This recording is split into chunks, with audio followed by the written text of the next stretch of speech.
The second one, optical guidance floor. In this, the AGVs can use the optical sensors to follow painted strips. These strips can be painted, taped or sprayed onto the floor.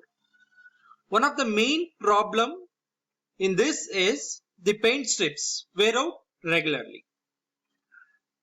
And the particular advantages in this environment with high electrical interface where embedded wires cannot be used.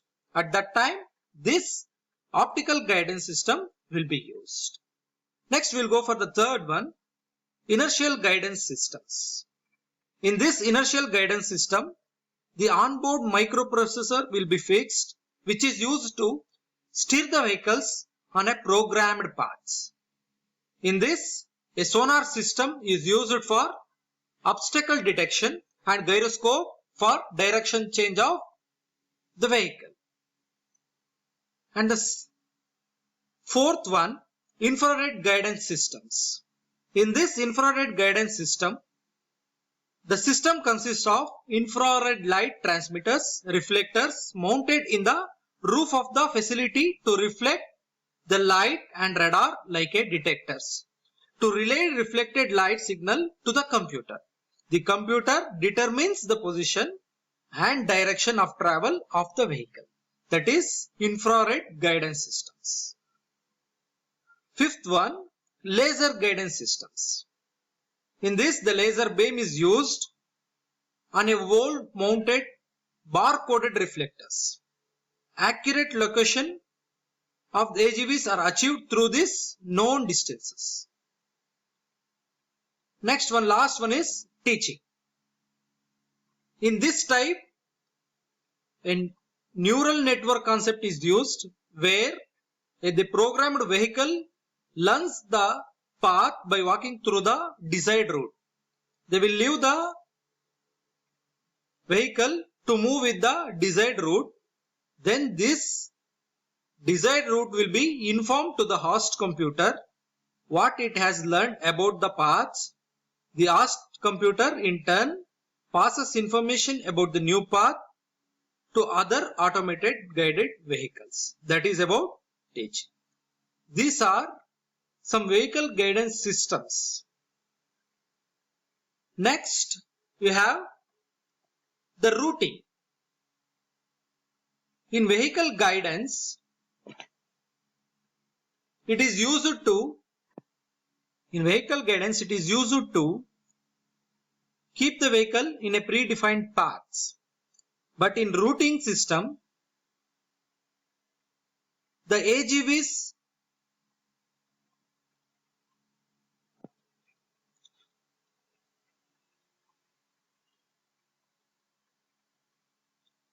in vehicle guidance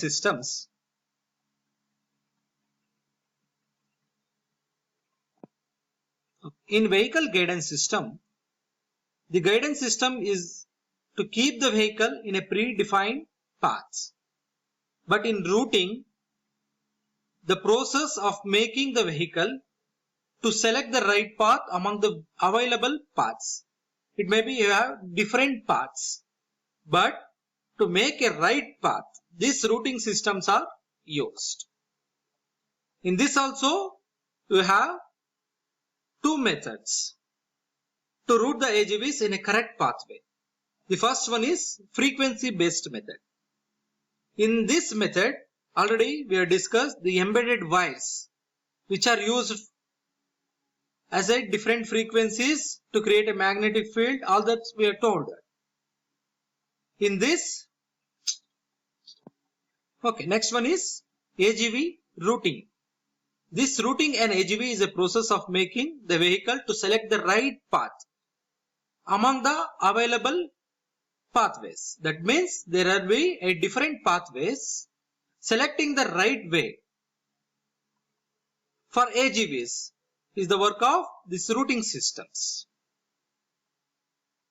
In this, there are two methods available to route the AGVs in a correct pathway. The first one is frequency based method. In this frequency based method, the embedded wires are operated at different frequencies for each deviated path from the main line. the guided wire main line will have one frequency, while the deviated path will have different frequency. Hence, the system requires two or more frequency generators depending upon the number of destination and pathways required. In this operation, the AGVs from the main path has to deviate left or right at this junction. The sensors on the vehicles reads the identification code on the floor and select the path which has this code. The microcomputer in AGV is programmed by loading the operator to read the particular code and select the pathway. Hence, the vehicle moves in a selected direction. That is about frequency based method. And second one is path switch method. In this system, all wire guided embedded in the floor operates in the same frequency, but the routing is decided based on the path which is active, that is powered on. That means all the available paths, only the required path is kept powered on and all other path will be switched off. If the vehicle has to decide whether to take left or right in a junction, automatically follows the path in which the frequency generation is on. If it is off means it will not take that path. That is about path switch method. Next one is traffic control and safety. In this, more than 3 or 4 AGVs moving at a time, there is a chance of accident. To control that, there will be a sensors which detect the obstacles in the path. Then it will get solved. Similarly, the system management means to manage all these systems, there will be a host computer which decide the path for all the AGVs. That is about the vehicle guidance and routing systems. Next one is AGV's steering control. In this AGV steering control, there will be no human operator to steer the vehicles. So, to control the steer, the AGV vehicle to negotiate the turn physically in different ways. There are two control systems in AGVs. First one is differential speed steer control. In this, the amplitude detection type guidance sensors will be fixed. This control is based on the balancing of signals from left and right sensors.